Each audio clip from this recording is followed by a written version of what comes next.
Hi అందరికీ పులిహోర చేస్తున్నామండి. అక్క చేస్తున్నారు, ఎలా చేస్తున్నారో అడుగుదాం. అడిగే ముందు మిమ్మల్ని చిలిపి ప్రశ్న అడుగుతాను. భూమి కంటే గొప్పది ఎవరండి? దానికి సమాధానం తెలిసిన వాళ్ళు ఒక లైక్ వేసుకోండి. అక్క ఎలా చేయాలి చెప్పండి. పులిహోరకు కావాల్సిన నిల్మ వేరుశనగ పప్పు, ఎండుమిరపకాయలు, పచ్చిమిర్చి, పసుపు, ఉప్పు, కొంచెం ఇంగువ, బెల్లం.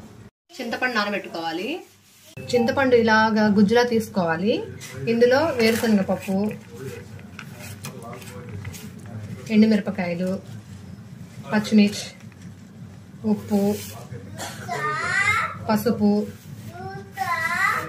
ఇంగువ వేసేసుకున్నామండి. స్టవ్ వెలిగించాలి.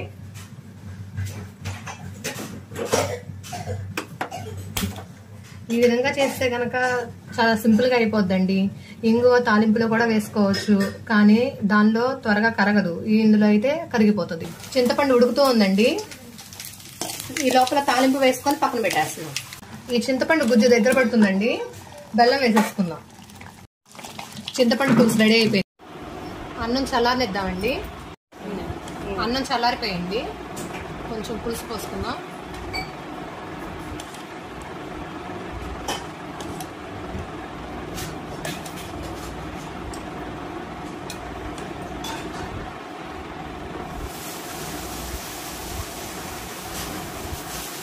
ఇలా కలిపేసుకుందామండి.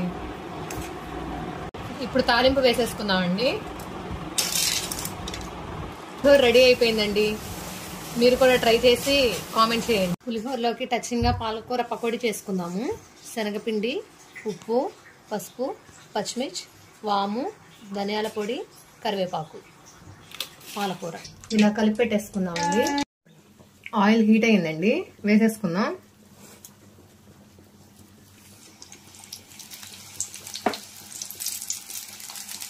పులిహోరలోకి పచ్చిమిర్చి బజ్జీ బాగుంటుందండి, కానీ వెరైటీగా ఉంటుందని ఇలా ట్రై చేసాం.